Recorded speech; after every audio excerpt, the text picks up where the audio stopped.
नमस्कार, आपण पाहताय कोकणचं नंबर 1 महा चॅनल कोकण सार लाईव्ह बातमीपत्रात आपलं स्वागत। सुरुवात करूया हेडलाईन्सनं। सचिन वालावलकरांचा तडकाफडकी राजीनामा, ठेकेदाराचा बेजबाबदारपणा, बाबूराव धुरी आक्रमक आणि एनएचची अट रद्द, सर्वसामान्यांना काय फायदा? कोकण सार लाईव्हचा स्पेशल रिपोर्ट।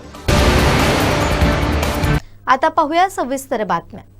कुडाळ पंचायत समिती, कुडाळ तालुका सरपंच संघटना आणि ग्रामसेवक संघटनेच्या वतीनं तालुक्यातील नवनिर्वाचित जिल्हा परिषद आणि पंचायत समिती सदस्यांचा सत्कार सोहळा पंचायत समितीच्या सभागृहात पार पडला।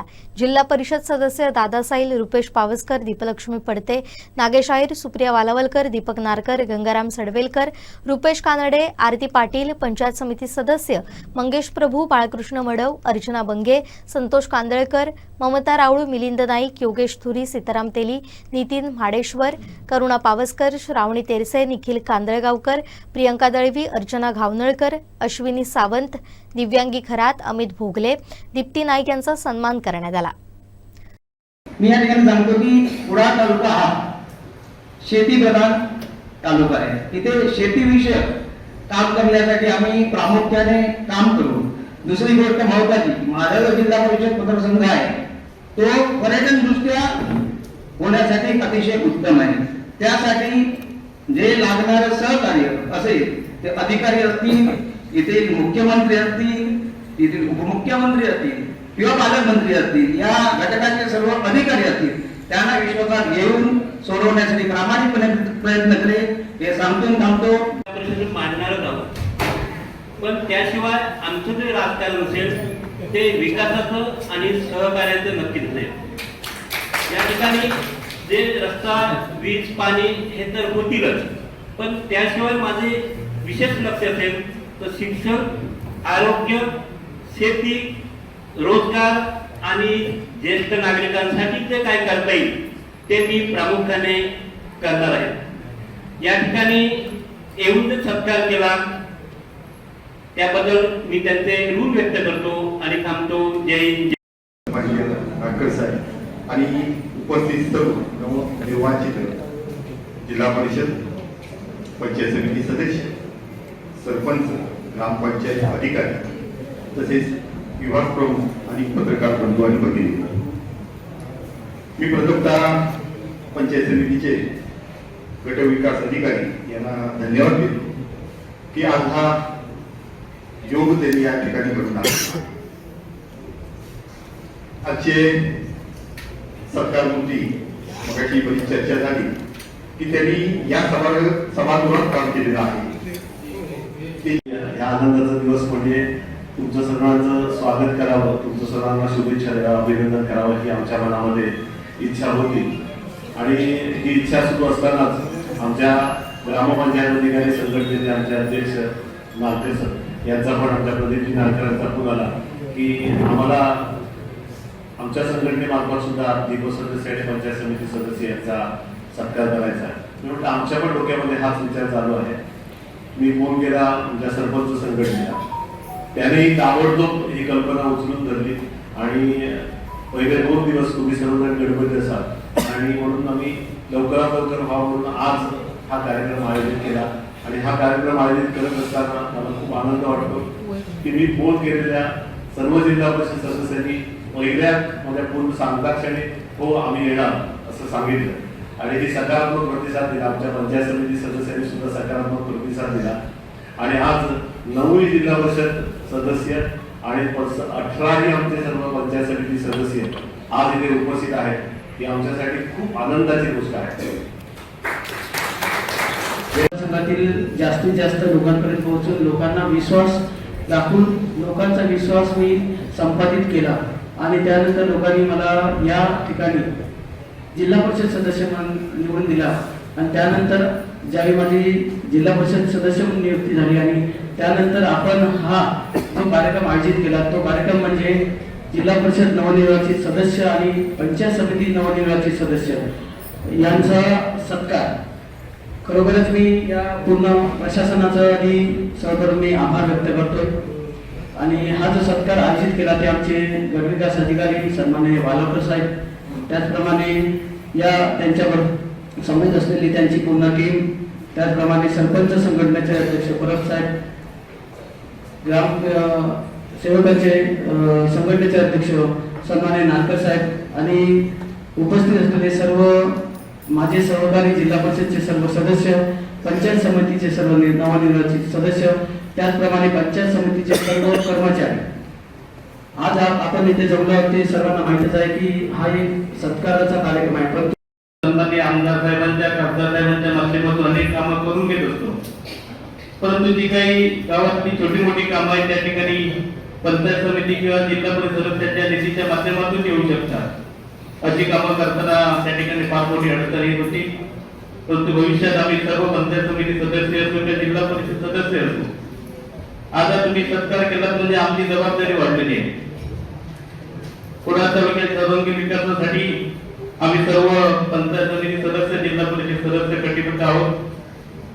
खरं म्हणजे प्रशासन, अधिकारी, कर्मचारी आणि लोकप्रतिनिधी ही एका रथाची दोन चाकं आहेत आणि दोन चाकं जेव्हा व्यवस्थित चालतात तेव्हा तालुक्याचा सर्वांगीण विकास झाल्याचे राहत नाही.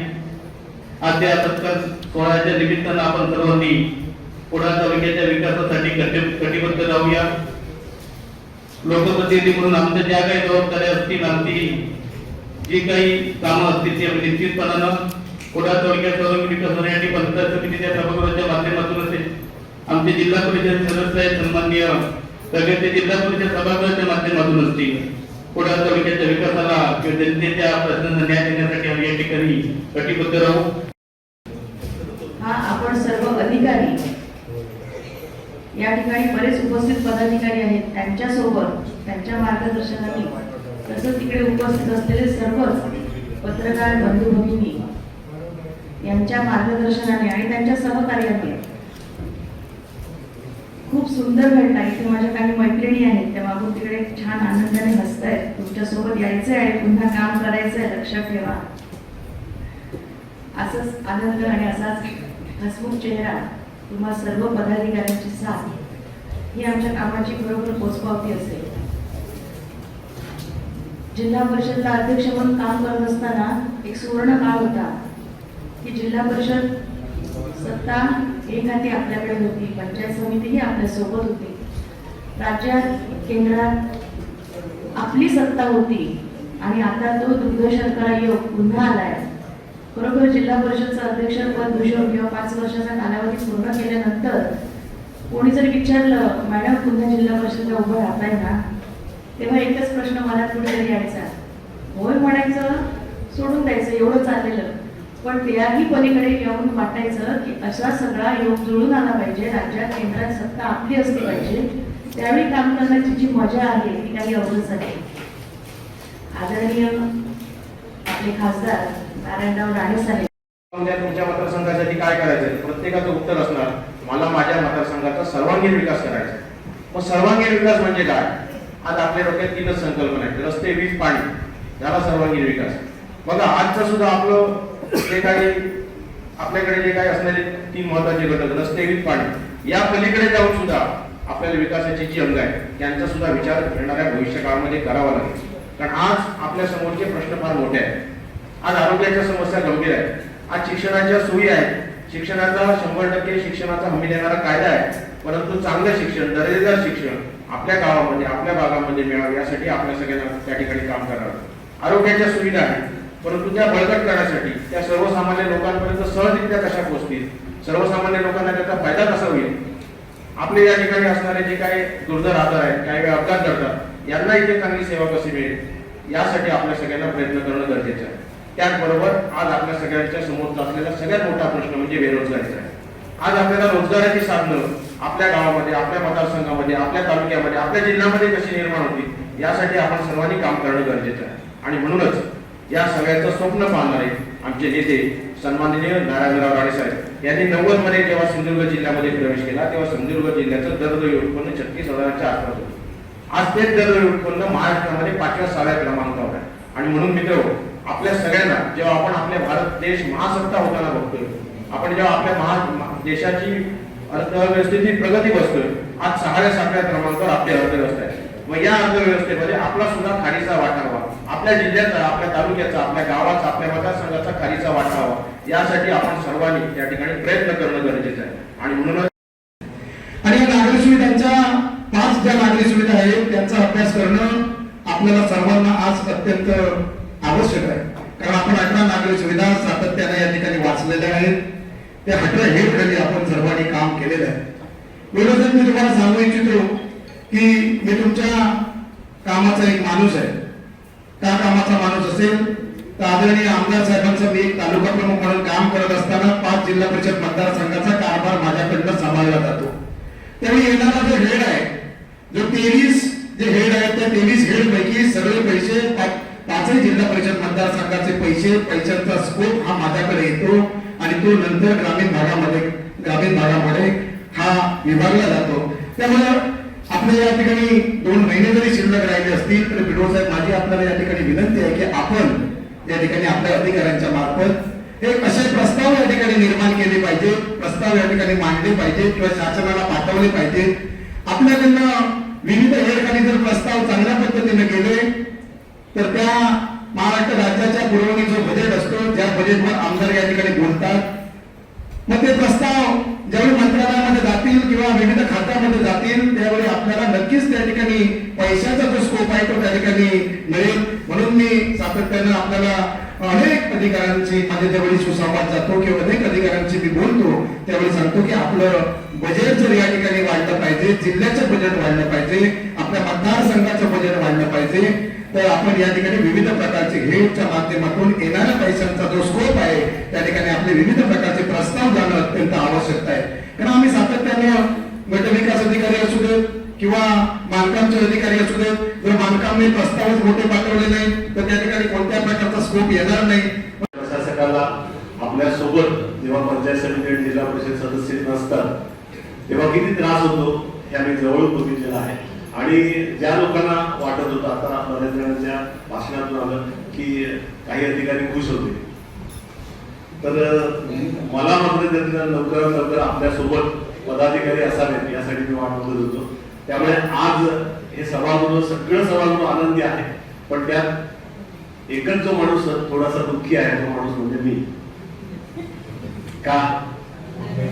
कारण माझे आता तुमच्या 5 वर्षाच्या कालावधीत फक्त 3च महिने काम करायचे राहिलेले आहे. त्यामुळे आपले जे सदस्य आहेत, मी बऱ्याचदा आमच्या पत्रकारांशी सुद्धा बोलताना म्हणायचो की जोपर्यंत पदाधिकारी नाहीत सोबत तोपर्यंत एकल पालकाने कुटुंब चालवण्यासारखी स्थिती असते. कारण तुमची सर्वांची ताकद असते. तुम्ही सर्वजण हे जनतेने निवडून दिलेले पदाधिकारी आहेत, जनतेने निवडून दिलेले असतात. तुमच्याशी अधिकाऱ्यांपेक्षाही जनता ही तुमच्याशी जास्त संबंधित असते, तुमच्या सर्वांच्या जास्त जवळ असते. त्यांच्या समस्या अधिकारी वर्गांपेक्षा सुदैवाने आपले बरेचसे अधिकारी आम्ही स्थानिक आहोत, याच भागातले आहोत, त्यामुळे आपण संपर्कात असतो. पण नाहीतर पदाधिकाऱ्यांच्या ते सरपंच असतील, आमचे पंचायत समिती सदस्य असतील, जिल्हा परिषद सदस्य असतील, यांना त्या समस्या जास्त जवळून माहिती असतात. आणि त्यावेळेला आपल्या ह्या विकासाच्या रस्त्याची 2 जागा आहेत, आपल्याला माहितीच आहे, अधिकारी आणि पदाधिकारी. आणि ती एका दिशेने चालत असेल तर विकास चांगला होऊ शकतो. आज सुदैवाने पंचायत राज अभियानमध्ये जे 3 स्तर आहेत, ग्रामपंचायत, पंचायत समिती आणि जिल्हा परिषद, ते 3ही स्तर या सभागृहामध्ये आता आपण एकत्र आहोत. सरपंच संघटना तुमचं स्वागत करण्यासाठी आणि ग्रामपंचायत अधिकारी सर्व तुमचं स्वागत करतात. पंचायत समिती आपण सर्व सदस्य आणि जिल्हा परिषद आहोत. आणि जर आपण सर्वांनी एकत्र एका विचाराने केलं तर जे आपल्या सर्व शिवसेना जिल्हा समन्वयक सचिन वालावलकर यांनी तडकाफडकी राजीनामा दिला. हा राजीनामा जाहीर करताना सचिन वालावलकर भावुक झालेले पाहायला मिळाले. जरी निवडणुकीमध्ये आपण यश मिळवलेलं आहे, अनेक निवडणुकीच्या माध्यमातून वेगवेगळ्या पद्धतीनं आपल्या सर्वांच्याच सहकार्याने काम केलं आहे, परंतु आज या मीटिंग नंतर बोलत असताना फार वाईट वाटतं, परंतु मी पक्षाचा राजीनामा देणार. याचं कारण असं आहे की गेले अनेक वर्ष काम केल्यानंतर आपण आपल्या पदाधिकाऱ्यांना, आपल्या कार्यकर्त्यांना न्याय देऊ शकलं पाहिजे. फक्त आपण पक्षामध्ये काम करून चालत नाही, तर ज्यावेळी राज्य सरकारच्या माध्यमातून असो किंवा आपले जे कोण पदाधिकारी असतील, वरिष्ठ असतील, त्यांनी दिलेला जो काही निर्णय तो आपल्या ग्राउंड लेवलवर पोहोचवणं आणि आपल्या कार्यकर्त्यांकडून काम करून घेणं हे आपलं काम असतं. काही वेळा आपण त्याच्यामध्ये कमी जास्त प्रमाणामध्ये असू शकतं, पण आपण जे काम करतो आणि त्या कामाचं ज्यावेळी आपण एवढा जीव तोडून काम केल्यानंतर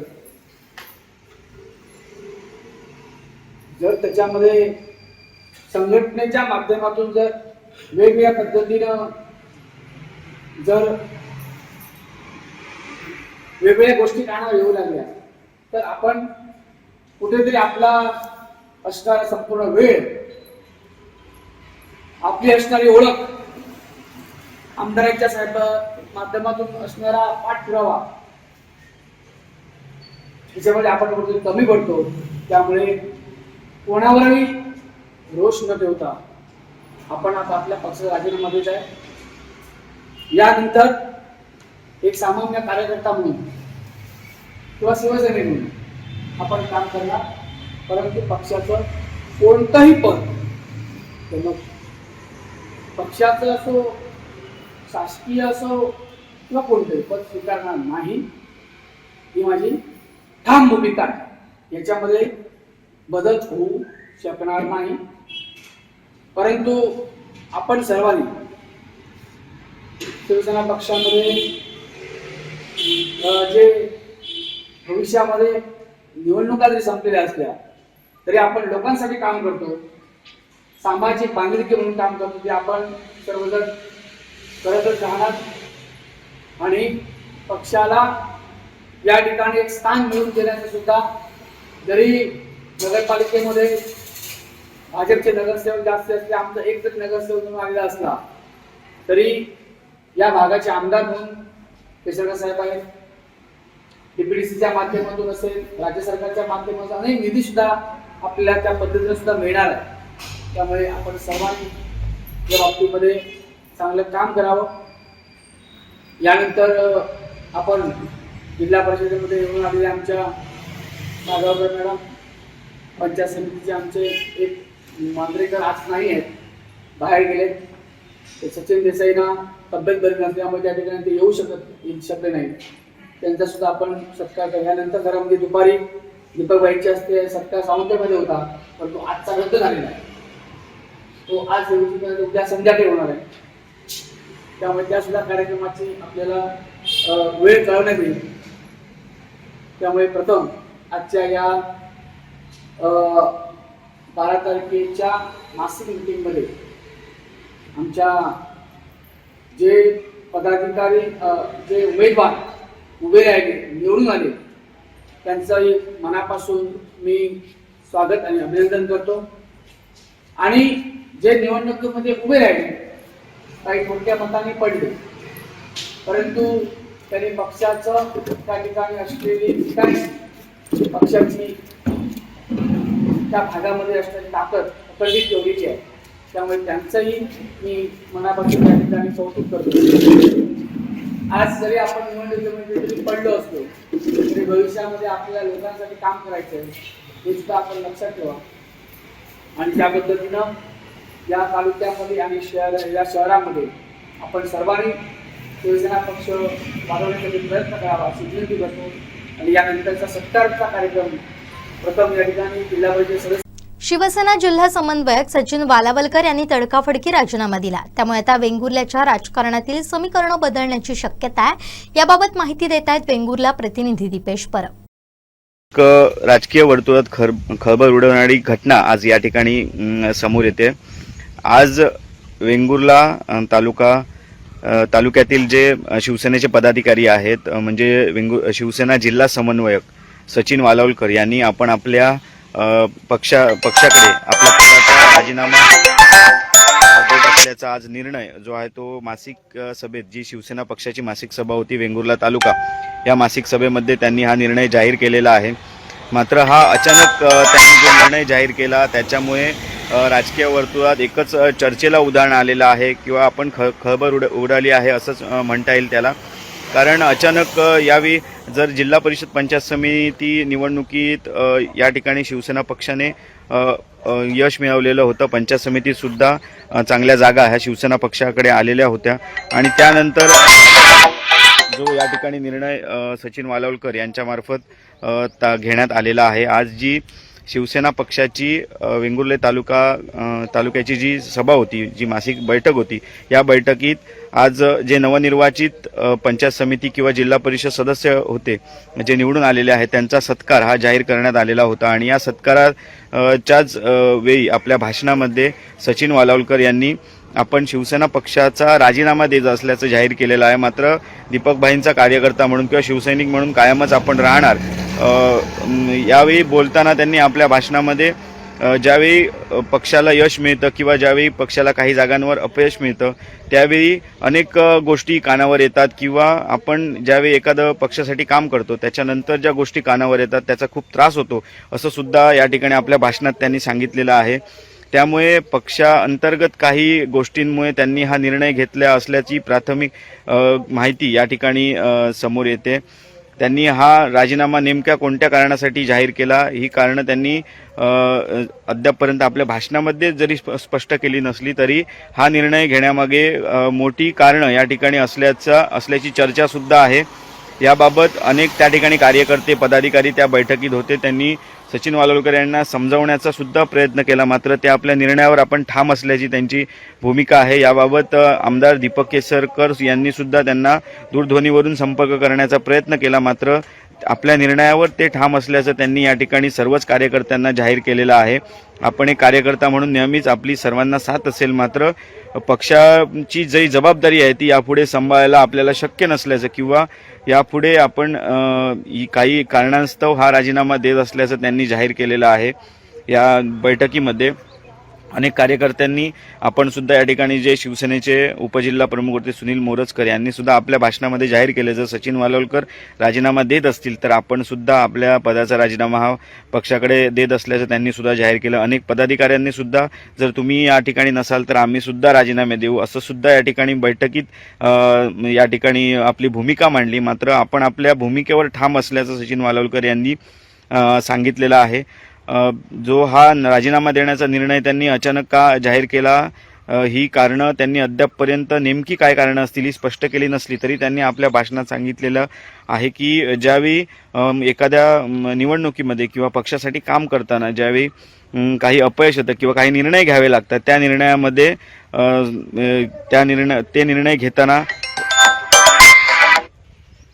अशा प्रकारचे निर्णय घेताना या ठिकाणी पक्षाकडून त्यानंतर बरेचशा गोष्टी कानावर येतात, पक्षाअंतर्गत बऱ्याचशा गोष्टी कानावर येतात किंवा बरेचसे आरोपही होतात. मात्र या सर्व सामना करताना जी खांद्यावर आपण जबाबदारी घेतली होती ती आपल्याकडून पूर्ण करण्यात आलेली आहे आणि याच्यानंतर आपल्याला पक्षासाठी काम करणं शक्य नसल्याचं त्यांनी आपल्या भाषणात जाहीर केलेलं आहे.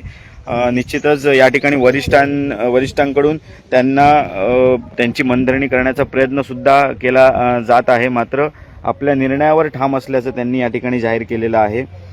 हा निर्णय घेतल्यानंतर तात्काळ आमदार दीपक केसरकर यांनी सुद्धा त्यांच्याशी संपर्क करण्याचा प्रयत्न केला, मात्र त्यांनी आपला निर्णय हा ठाम असल्याचा निर्णयावर त्यांनी सांगितलेला आहे. आणि दरम्यान ते या बैठकीत सुद्धा हा निर्णय घेताना अतिशय भावूक झालेले होते. यानंतर सुद्धा पदाधिकारी आणि कार्यकर्त्यांनी त्यांना समजवण्याचा प्रयत्न केला, मात्र त्यावेळी सुद्धा ते अतिशय भावूक झालेल्याचं चित्र या ठिकाणी पाहायला मिळालं. यामुळे ही निश्चितच राजकीय वर्तुळात खळबळ उडवणारी ही घटना आहे. कारण वेंगुर्ले तालुका शिवसेनेचा जर विचार केला तर वेंगुर्ले तालुका शिवसेनेची संपूर्ण भिस्त ही सचिन वालावलकर यांच्यावर होती. अनेक मागच्या निवडणुकी असतील किंवा अनेक गोष्टी असतील शिवसेनेच्या, या सर्वच त्यांच्या मार्गदर्शनाखाली जे पदाधिकारी होते, कार्यकर्ते होते, ते या ठिकाणी वेंगुर्ल्यात काम करत होते. अनेक निर्णयसुद्धा सचिन वालवलकर यांनी काही पदाधिकाऱ्यांच्या हिताचे निर्णयसुद्धा या ठिकाणी घेतलेले होते आणि अचानक अशा प्रकारच्या निर्णयामुळे सर्वच पदाधिकारी किंवा कार्यकर्ते आहेत ते संभ्रमात आहेत. नेमका का निर्णय घेतला असावा, कारण जिल्हा परिषद पंचायत समितीमध्ये महायुतीला अपेक्षित यश वेंगुर्ले तालुक्यात मिळालं. महायुतीचे मुख्य समन्वयक किंवा महायुतीचे मुख्य नेते म्हणून ते वेंगुर्ल्यात या ठिकाणी काम करत होते. भाजपचे या ठिकाणी जिल्हा बँक अध्यक्ष मनीष दळवी असतील, त्याचनंतर भाजप तालुकाध्यक्ष असतील किंवा या ठिकाणी सचिन वालवलकर असतील, महायुतीच्या विविध प्रकारच्या निर्णयामध्ये या ठिकाणी त्यांनी बैठका घेऊन हे निर्णय घेतलेले होते आणि अचानक अशा प्रकारे महायुतीला पंचायत समितीमध्ये चांगलं यश मिळालेलं असताना किंवा निर्विवाद महायुतीची सत्ता ही पंचायत समितीवर आलेली असताना अशा प्रकारचा अचानक निर्णय घेणं यामध्ये सुद्धा याच्यामुळे सगळेच कार्यकर्ते या ठिकाणी संभ्रमात असल्याचं चित्र आहे. मात्र नेमकं काय राजीनाम्याचं कारण आहे हे अद्यापपर्यंत त्यांनी सांगितलेलं नाही. मात्र भाषणात त्यांनी आपले अनेक मुद्दे हे स्पष्ट केलेले आहेत. कोकणसाद लाईव्हसाठी दीपेश परब, वेंगुर्ला. कोकणचे सुपुत्र माजी केंद्रीय मंत्री सुरेश प्रभू म्हणजे सुशासन, धोरण आणि लोकाभिमुखता यांचा त्रिवेणी संगमच. भारताच्या या अत्यंत विद्वान पण तितक्याच साध्या व्यक्तिमत्वाच्या जीवन प्रवासावर आधारित ॲडव्होकेट नकुल पार्सेकर यांनी ध्येयधुंद हे पुस्तक लिहिलंय. या पुस्तकाचा प्रकाशन समारंभ गुरुवारी 19 फेब्रुवारी 2026ला शिवजयंती दिवशी सकाळी 11 वाजता छत्रपती शिवाजी पार्क, मुंबईच्या स्वातंत्र्यवीर सावरकर राष्ट्रीय स्मारक सभागृह इथं मान्यवरांच्या उपस्थितीत होणार आहे. याविषयी लेखक ॲडव्होकेट नकुल पार्सेकर यांनी पत्रकार परिषदेत माहिती दिली. यावेळी त्यांच्यासोबत MIDC असोसिएशनचे अध्यक्ष मोहन होडावडेकर आणि कोनबॅकचे संचालक संजीव करपे उपस्थित होते. आजच्या या नियोजित पत्रकार परिषदेचा एक वेगळा विषय आहे. वेगळा या अर्थाने की देशाच्या राजकीय पटलावर, राजकीय परिघामध्ये अनेक नेते होऊन गेले. आपल्या कोकणातीलही असतील, महाराष्ट्रातील असतील. पण असा एक नेता की ज्यांनी राष्ट्रीय आणि आंतरराष्ट्रीय स्तरावर आपल्या कुशाग्र बुद्धिमत्तेचा उपयोग करून एक वेगळी प्रतिमा निर्माण केलेली आहे. सर्वसामान्य माणसांच्या मनामध्ये एक सकारात्मक विचार आणि ऊर्जा निर्माण केलेली आहे. असे नेते म्हणजे आपले सन्माननीय कोकणचे सुपुत्र सुरेश प्रभाकर प्रभू. वास्तविक त्यांच्या एकंदरीत कार्यपद्धतीचा, त्यांच्या राजकीय आणि आताच्या चाललेल्या सामाजिक प्रवासाची सविस्तर माहिती द्यायची गरज नाही, कारण आपण सर्व या जिल्ह्यातील पत्रकार, ज्ञात पत्रकार आहात. परंतु अशा एका बुद्धिमान, कुशाग्र बुद्धिमत्तेच्या व्यक्तिमत्वावर राजकारणामध्ये आज दिवसेंदिवस जी नकारात्मकता चाललेली आहे, अशा वेळी एक युवकांच्या मनामध्ये एक सकारात्मक विचार निर्माण व्हावा या उद्देशानं मी त्यांच्याबरोबर एक 25 वर्षाहून जास्त काळ कार्यकर्ता म्हणून काम केलेला एक कार्यकर्ता असल्याने त्यांच्या त्या सगळ्या सहवासात, प्रवासात त्यांची जी काही अनुभूती घेतली, त्या अनुभूतीचं एक शब्दांकन करण्याचा जास्तीत जास्त त्या ठिकाणी मी प्रयत्न केलेला आहे. आपल्या सर्व पत्रकार बंधूंच्या समोर व्यक्त होताना ही गोष्ट मी अधोरेखित करतो प्रामाणिकपणे की मी काही कोणी प्रतिभावंत, साहित्यिक, विचारवंत असा नाही. मी एक समाजातला सजग सामाजिक कार्यकर्ता आहे आणि त्या अनुषंगाने प्रभू साहेबांच्या बाबतीत जी काही एक मला अनुभूती आली, त्या अनुभूतीचं लेखांकन करावं, शब्दांकन करावं असा एक छोटासा प्रयत्न मी केला आणि त्यांच्यावर एक ध्येयधुंद नावाचं पुस्तक लिहिलेलं आहे.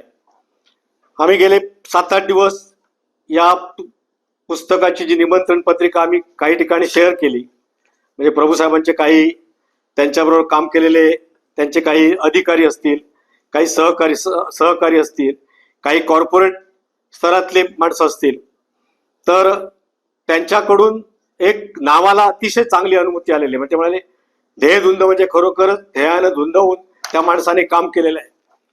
अशा प्रकारच्या प्रतिक्रिया कुणाच्या आल्या ते तुम्हाला सांगतो की झी मीडियाचे जे चेअरमन आहेत ते आत्ताच माझ्याशी बोलले, चंद्रकांत जोशी. ते म्हणाले की नावाला साजेचं असं तुम्ही लिखाण केलंय असं मला वाटतं, त्यामुळे त्या पुस्तकाला आम्ही ध्येयधुंद असं नाव दिलेलं आहे. या पुस्तकामध्ये एकूण 20 टॉपिक आहेत. प्रत्येक टॉपिक हा वेगळा आहे. म्हणजे सुरुवातीची थोडी त्यांची पार्श्वभूमी आहे, जी पार्श्वभूमी म्हणजे त्यांची कौटुंबिक माहिती म्हणजे वाडवडिलांची. त्यानंतर त्यांचं बालपण, बालपणानंतर त्यांचं शिक्षण सुरू असताना त्या महाविद्यालयीन जीवनात ते ज्या काही चांगल्या व्यक्तींशी संस्थांशी जोडले गेलेत त्यावेळी त्यांनी केलेलं काम. त्यानंतर राजकारणातील त्यांचं पहिलं पाऊल, त्याचा सगळा सविस्तर आढावा घेतलेला आहे. ते राजकारणात कसे आले आणि त्यानंतर राजकारणात आल्यानंतर त्याने केंद्रीय मंत्रिमंडळात त्यांना जेवढे जे पोर्टफोलिओ मिळाले त्या सगळ्या प्रत्येकाचा एक एक चॅप्टर आहे. म्हणजे रेल्वे खात्याचा कारभार, हवाई उड्डाण मंत्री म्हणून, खत रसायन मंत्री म्हणून, त्यानंतर वाणिज्य मंत्री म्हणून, त्यानंतर आपले पर्यावरण मंत्री, ऊर्जा मंत्री, असा तो सगळा कव्हर केलेला आहे. आणि एक सगळ्यात महत्वाचा त्या चॅप्टर आहे की जो चॅप्टर जी माहिती वरच्या स्तरावर आहे म्हणजे गडकरी साहेब वगैरे त्यांना असेल, पण सार्वजनिकरित्या सर्वसामान्य लोकांना माहिती आणि तो एक साधारण 16-17 पानांचा चॅप्टर आहे. तो 15-16 पानांचा आहे. तो असा आहे या टायटल खाली की yes he is a global leader. म्हणजे आपल्याला आठवत असेल की एक साधारण महिना-दीड महिन्यापूर्वीचा फोटो तो शेअर केलेला होता पुतिनांच्या बरोबरचा. ऍक्च्युली तो फोटो पूर्वीचा आहे, जो तर माझ्या आता पुस्तकात आलेला आहे. अमेरिकेतला एखादा अभिनेता असेल, पुतिन असतील, जवळजवळ 40हून जास्त देशातले राष्ट्राध्यक्ष असतील, त्यांच्याबरोबरचा प्रत्यक्ष त्यांचं इंटरॅक्शन, भेटी, मिटिंगा, बैठका, त्यानंतर एखाद्या इंटरनॅशनल विषयावरची चर्चा, अशा प्रकारचा विषय तो कव्हर केलाय. Yes he is a global leader. त्यानंतर नद्या जोडणी प्रकल्पाचा विषय आलेला आहे. जेव्हा मंत्रालयात म्हणजे जे मंत्री नव्हते आणि तेव्हा अमित शहानी त्यांना बोलवून एक अतिशय महत्वाची जबाबदारी दिली होती. ही जबाबदारी होती राष्ट्रीय सहकार धोरण, नॅशनल कोऑपरेटिव्ह पॉलिसी.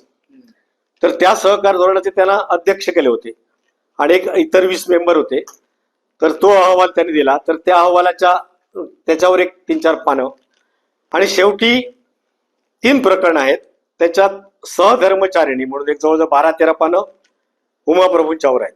म्हणजे त्यांच्या लग्नाच्या एपिसोड पासून तो नंतरच्या एपिसोड पर्यंत. त्यानंतर आपल्याला एक कल्पना नसेल, त्याची माहिती मोठ्या प्रमाणात करपेनं असेल, होडावडेकरनं असेल. त्यांचा मुलगा सुद्धा आता खूप मोठ्या इंटरनॅशनल लेवलवर काम करतोय. आवाका मोठा आहे खूप, म्हणजे इंटरनॅशनल प्लॅटफॉर्मवर तो काम करतोय, अमेय प्रभू. तर मग पुत्र व्हावा ऐसा अशा टायटल खाली त्याचा तो विषय ज्या इंटरनॅशनल प्लॅटफॉर्मवर तो कार्यरत आहे तो आढावा घेतलेला आहे. आणि शेवटची एक 15-16 पानं आहेत ती अनुभूती. म्हणजे माझ्या कुटुंबाशी ते जोडले गेले, माझ्याशी ज्यांची डे टू डे चर्चा बिर्चा किंवा अनेक वेळा ते मंत्री असताना दिल्लीला जाणं बिणं असे कार्यक्रम, अटल प्रतिष्ठान वगैरे असा तो सगळा विषय अनुभूती म्हणून शेवटचा कव्हर केलेला आहे.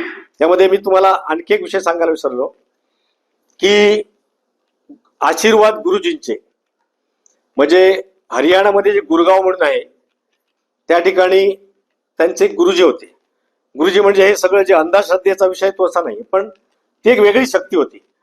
आणि जेव्हा जेव्हा साहेबांना त्यांच्या कौटुंबिक लाईफमध्ये असेल, जीवनात असेल, राजकीय सामाजिक कुठं असेल, विशेषतः कौटुंबिक, जेव्हा त्यांचे वडील वारले साहेबांचे त्यावेळी दोन्ही बहिणी लग्न व्हायच्या होत्या आणि ती अचानक जबाबदारी आली, कारण तेव्हापर्यंत जबाबदारी का माहीत नव्हतं. तर अशा वेळी ते गुरगावला जायचे. म्हणजे साहेबांचे जे लग्न झालंय ते लग्न झाल्यानंतर पहिलं ते लग्न गुरगावलाच झालेलं आहे. तोही फोटो त्या खूप जुना फोटो आहे, तो टाकलेला आहे त्या पुस्तकात. तर त्या आश्चर्याचा विषय असा आहे की साहेबांचा जो प्रवास आहे तो त्या गुरुजींनी जसा सांगितला, जसं भविष्य सांगतात तसा तसा तो प्रवास घडत गेलेला आहे. हे तुमच्या बहिणीचं लग्न होणार सॉरी तसा तसा प्रवास घडत गेलेला आहे. म्हणजे उदाहरणार्थ बहिणीचं आता लग्न होणार की नाही वगैरे, मग ते साहेब गुरुजी सांगायचे ठीक आहे या एवढ्या दिवसाविषयी होणार. लग्नाचा सुद्धा त्यांचा वेगवेगळा किस्सा आहे. म्हणजे गुरुजींनी जी निवडलेली होती मुलगी ती नव्हता मग हिच्याबरोबरचा असा तो सगळा विषय त्याच्यात कव्हर केलेला आहे. आणि शाश्वत विकासाचा त्यांचा जो कन्सेप्ट आहे, सस्टेनेबल डेव्हलपमेंट, जी त्यांनी प्रत्येक ठिकाणी प्रत्येक मंत्रालयात राबवण्याचा कसोशीचा प्रयत्न केला. त्याला यश आलं न आलं तो भाग चर्चेचा वेगळा होऊ शकतो. तर त्याही विषयावर असं ते लिखाण केलेलं आहे. आणि त्यामध्ये आणखी एक चॅप्टर जो माझ्या दृष्टीने महत्वाचा आहे आणि या दोघांच्या दृष्टीने महत्वाचा आहे की बांबू चळवळीचे जनक या टायटल खाली आत्ता बांबूचा जो विषय त्या उंचीवर पोचलेला आहे, त्याच्या मुळाशी प्रेरणा ही सुरेश प्रभूंची आहे. आणि त्यावेळी तो जो त्यांच्या डोक्यात त्यावेळेच्या काळात तो खरं तर विचित्र विषय होता. म्हणजे बांबूचं काम ह्या लोकांना करा म्हणून सांगा त्या काळात. आणि त्यावेळी ही दोन माणसं त्यांच्या संपर्कात आली तर त्याचं कौतुक गडकरींनी वगैरे जे काय केलं आहे ते सगळे त्याच्यामध्ये विषय ते आलेले आहेत. शरद पवारांची आहे. त्यानंतर त्याला शुभेच्छा पद्मश्री मधु मंगेश कर्णिक यांनी दिलेल्या आहेत. शुभेच्छा आपले एबीपी माझाचे राजू खांडेकर ज्या कार्यक्रमाला उपस्थित राहणार आहेत त्यांनी दिलेली आहे. आणि त्याच्यामध्ये शरद पवार, गडकरी, राजू खांडेकर आणि हे ठीक आहे ना यांच्या आणि माशेलकरांची प्रस्ताव आहे. माशेलकर शास्त्रज्ञ आहेत. त्यांनी त्याच्यावर बरीच 1-2 पानं खूप वेगळ्या पद्धतीनं लिहिलेले आहेत. साहेब नागपूरच्या कार्यालयातून एकदा फोन आला आणि फोन त्यावेळी मी कुठेतरी कार्यक्रमात होतो, मी घेत नव्हतो. त्या पुस्तकावर सर्वाधिकार माझ्या मिसेसला, त्यावेळी मिसेसच्या नावावर फोन आला पेनचा. आणि त्याने म्हणाले की आपण कोण बोलतोय तर पारसेकरांच्या मेमोदारा तो ड्राफ्ट पाठवून द्या. मी तो पाठवून दिला याच्यावर PDF. तो PDF वाचला आणि त्याने ते लिहिलेले गडकरी साहेबांनी. आणि ह्याचं प्रकाशन हे 19 तारीखला शिवजयंतीच्या दिवशी, आपल्या शिवजयंती आहे आपल्या दृष्टीने तो राष्ट्रीय उत्सवच आहे म्हणायला हरकत नाही. आणि ज्या सभागृहात हा सोहळा होतोय ते सभागृह हे स्वातंत्र्यवीर वीर दामोदर सावरकरांच्या नावाने ते सभागृह आहे, तिथं आपण करतो आहोत. आणि ह्याला सन्मानाने जी उपस्थिती आहे, प्रमुख उपस्थिती आहे, ते महाराष्ट्र प्रदेशाचे भाजपचे अध्यक्ष माननीय रवींद्र चव्हाण आहेत. आणि इतर जी सन्माननीय उपस्थिती आहे त्याच्यामध्ये शशी प्रभू हे विख्यात वास्तुविशारद आहेत. राजू खांडेकर आपल्याला सगळ्यांना परिचित असतील. एक माझ्या दृष्टीने योगाची गोष्ट म्हणजे जे सतीश मराठे आहेत, जे आता रिझर्व्ह बँकेचे, बँक ऑफ इंडियाचे आणि नाबार्डचे संचालक आहेत, त्यांच्याबरोबर विद्यार्थी परिषद मी काम केलं. माझ्याकडे ते ज्यावेळी सुरुवातीला मी काम करतो माझ्या घरी वगैरे येऊन गेलेले आहेत. त्यामुळे माझ्या दृष्टीने एक आनंदाची गोष्ट आहे.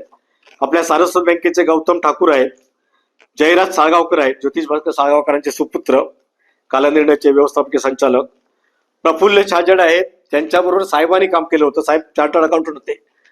हे जे चार्टर्ड अकाउंटंटचं त्या लेखाचे असोसिएशन आहे, त्या असोसिएशनचे माजी अध्यक्ष होते आणि SBIचे माजी संचालक. आणि स्वामीराज प्रकाशन च्या वतीनं हे पुस्तक प्रकाशित होणार आहे. तुम्हाला एवढा त्रास देण्याचा माझा हेतू एवढाच काय, एवढं मोठं काय पत्रकार परिषद घेण्याचा वगैरे असा विषय आहे का, तर तसा नाहीये. पण ही पुस्तक एका वेगळ्या व्यक्तीवर, एका वेगळ्या महानुभावावर, माझ्यासारख्या एका म्हणजे ग्राउंड लेवलवर, रूट बेसवर काम करणाऱ्या सामान्य कार्यकर्त्याने ते पुस्तक लिहिलेलं आहे. आणि त्यामुळे त्या पुस्तकाच्या बाबतीत आपण हा विषय जास्तीत जास्त लोकांपर्यंत पोहोचवण्याचा प्रयत्न करावा ही विनंती करण्यासाठी मी तुम्हाला त्रास दिलेला आहे. धन्यवाद. जिल्हा परिषद सदस्य सुनील पारकर यांच्या देवगड कुणकेश्वर येथील त्यांच्या विविध प्रभागातील विविध कामांच्या पाठपुराव्यांना यश मिळाल्याबद्दल पालकमंत्री नितेश राणेंचे आभार व्यक्त करण्यात आले.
5 वर्षात एक सभापती म्हणून कार्य करत असताना बरेचसे अडचणी होत्या प्रत्येक गावात विकास कामांच्या संदर्भात. पण मला वाटतं आम्ही जे विजन ठेवलेलं होतं प्रत्येक गावात मेन असतील, रस्ते असतील, साईड वॉल असतील किंवा इतरही पाण्याच्या समस्या लोकांच्या असतील, ते आपण जलजीवन मिशनच्या माध्यमातून सध्या चालू आहे. काही कामं अर्धवट आहेत पण ते होतील. आता इलेक्शन झाल्यानंतर कामं चालू होतील. पण मला वाटतं जी रस्त्यांची कामं जी चालू आहेत प्रत्येक गावात कमीत कमी 15-20 कोटींची आज कामं चालू आहेत. आपल्या किरकोळ कामं जर सोडली तर ती जवळजवळ रस्ते आपले पूर्ण होत आले, तालुक्यातील म्हणा किंवा आपल्या जिल्ह्यातील पण म्हणा. आता आमच्या गावातील सांगायचं झालं तर एक इथे रिटर्निंग वॉल होती मंगेश मयेकरांच्या घराकडे. तिथे बऱ्याचशे 3 ते 4 बाईक्स डायरेक्ट खाली 15 ते 20 फूट खाली जाऊन ॲक्सिडेंट झालेले होते. तर आपण त्यांचा पाठपुरावा केला PWDच्या मार्फत आणि आज माझं इलेक्शनच तोंडावर असताना ते काम आता पूर्णत्वात आलेलं आहे. त्याबद्दल मी आपले पालकमंत्र्यांचे आभार व्यक्त करतो की त्याला खास निधी देऊन त्याने ते काम पूर्ण केले. त्याचप्रमाणे मी सतत 8 वर्ष खारभूमीवाल्यांशी झगडत होतो की आमचा जो बिडगावसारखा अलीकडचा बंधारा हिंदयकडे गिरावळ टू मोरवे साईड ह्या खारभूमीच्या बंधाऱ्यासाठी झगडत होतो.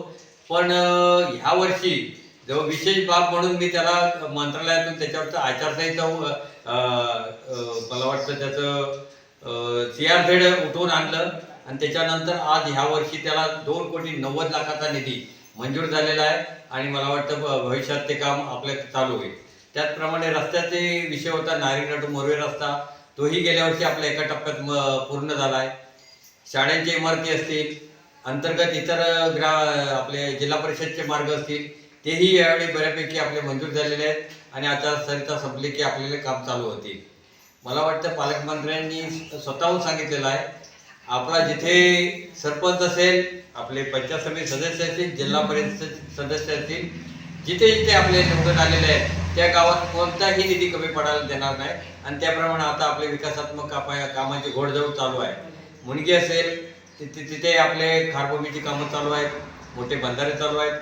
CMJSYच्या माध्यमातून पन्हाळी याचा कार्यवाडी रस्ता असेल, आडबंदर रस्ता असेल, बाईचे मंदिर रस्ता असेल, अशी बरीच कामं मार्गी लागलेली आहेत आणि रस्ते कामं चालू आहेत.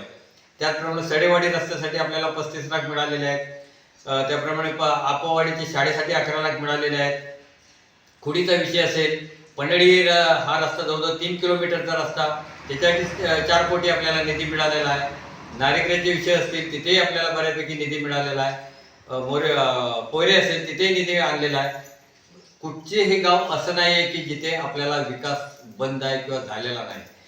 थोडी मोठी लहान मोठी रस्त्यांची कामं चालू आहेत ती आता आपले DPTC असेल, 25-15 असेल, डोंगरी विकास असेल, या माध्यमातून उर्वरित ह्या पुढील काळात आम्ही करण्याचा प्रयत्न करू. आणि त्यासाठी मला वाटतं आपले पालकमंत्री असेल, राज्य सरकार असेल, आपले मुख्यमंत्री देवेंद्र फडणवीस साहेब असतील, सगळ्यांच्याच माध्यमातून आपले आता पंचायत समितीला ओगले साहेब आहेत, पलीकडे आपले अमोल लोके आहेत, त्या सगळ्यांच्याच माध्यमातून कुठचाच आपला विकास थांबणार नाही याची मी आपल्या संपूर्ण ग्रामस्थांना ग्वाही देतो.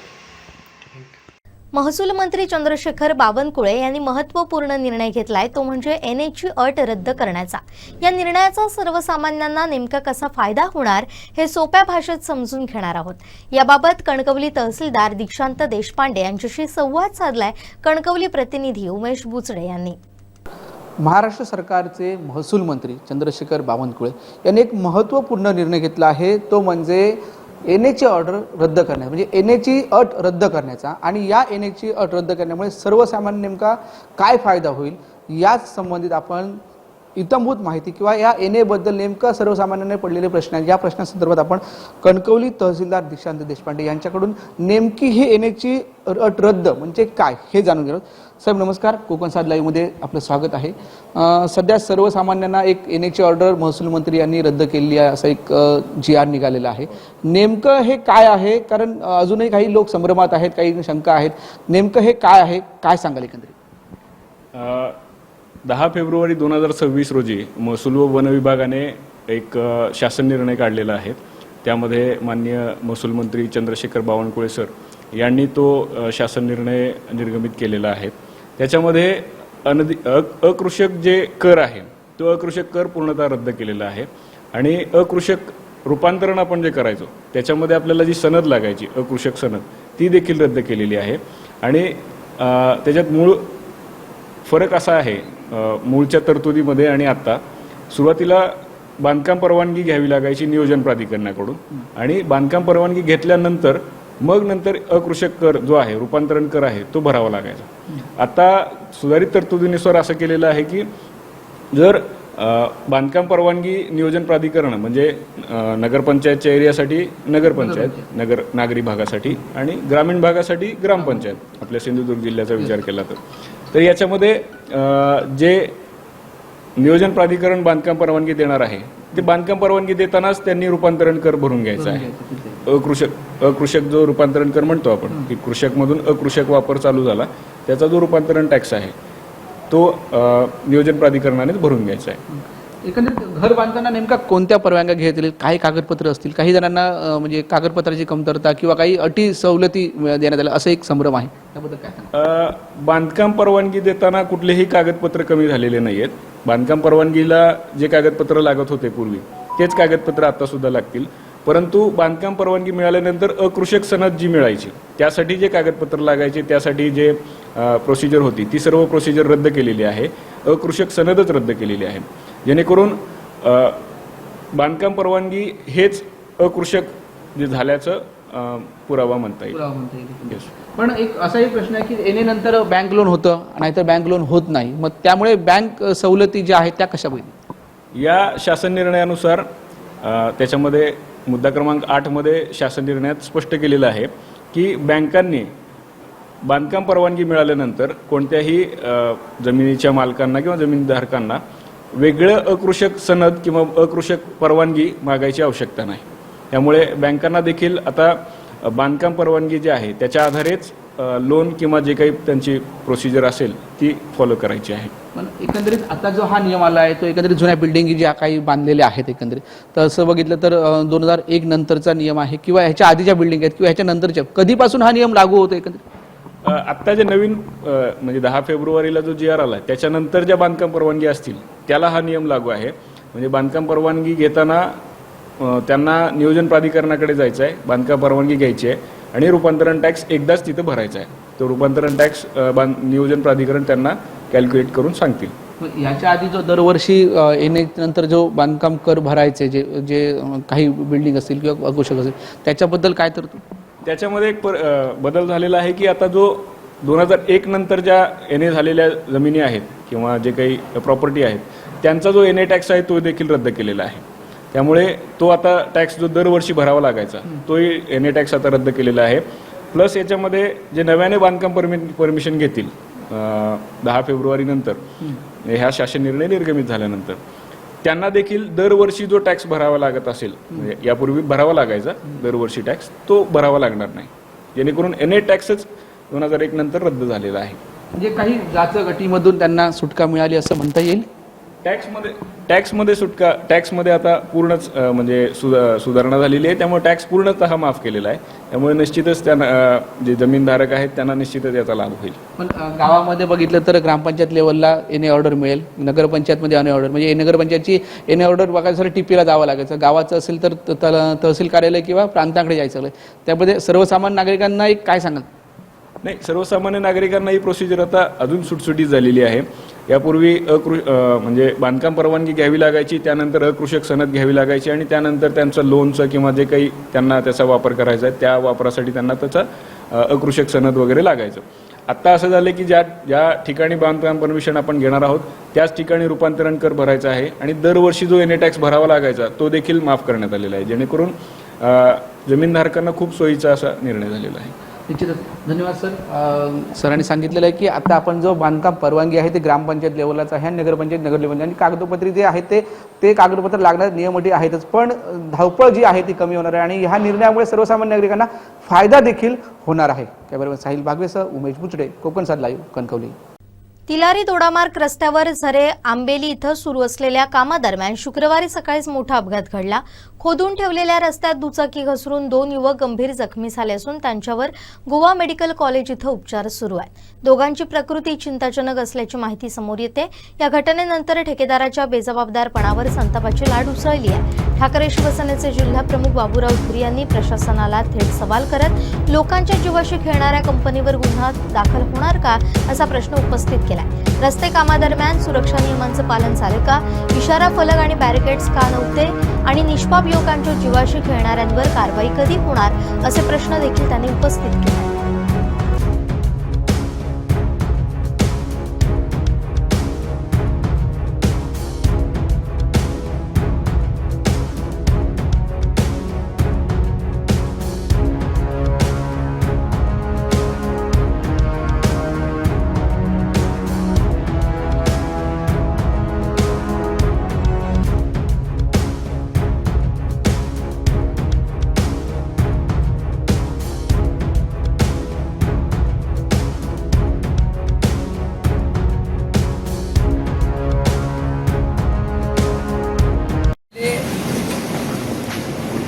गेले 2 महिने ह्या रस्त्याच्या कामामध्ये असणाऱ्या बेपर्वाई संदर्भात आम्ही वारंवार ह्या ठिकाणी पोलिसांचं त्या डिपार्टमेंटचं लक्ष वेधत आहोत। ह्या ठिकाणी तहसीलदाराचं सुद्धा लक्ष वेधलं, मात्र ह्या ठिकाणी आवश्यक ती काळजी न घेतल्यामुळे आज ह्या ठिकाणी सकाळी अपघात झाला।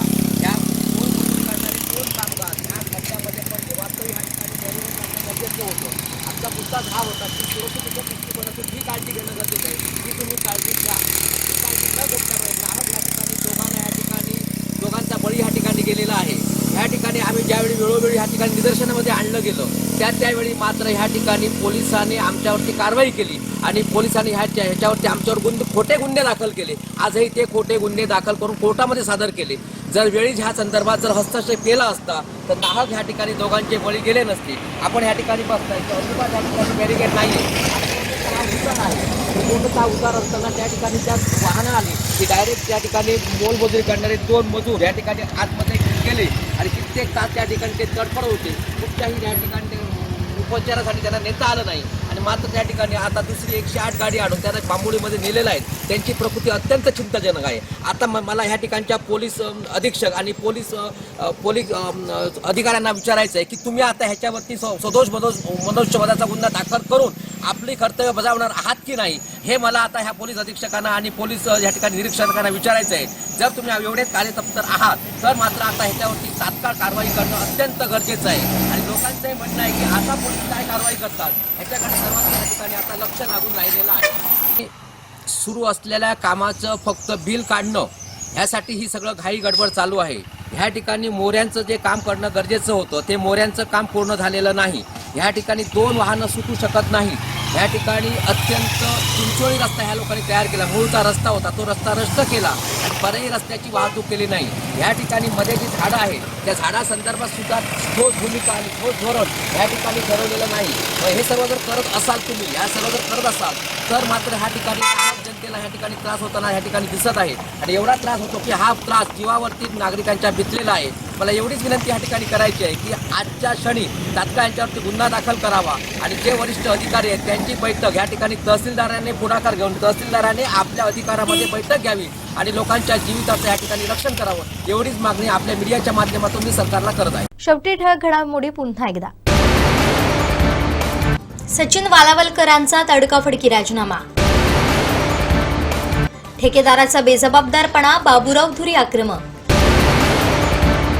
आणि एनएची अट रद्द, सर्वसामान्यांना काय फायदा? कोकण 7 लाईव्हचा स्पेशल रिपोर्ट। बातमीपत्रात वेळ झाली इथेच थांबण्याची। पाहत राहा कोकणचं नंबर 1 महा चॅनल कोकण 7 लाईव्ह। धन्यवाद।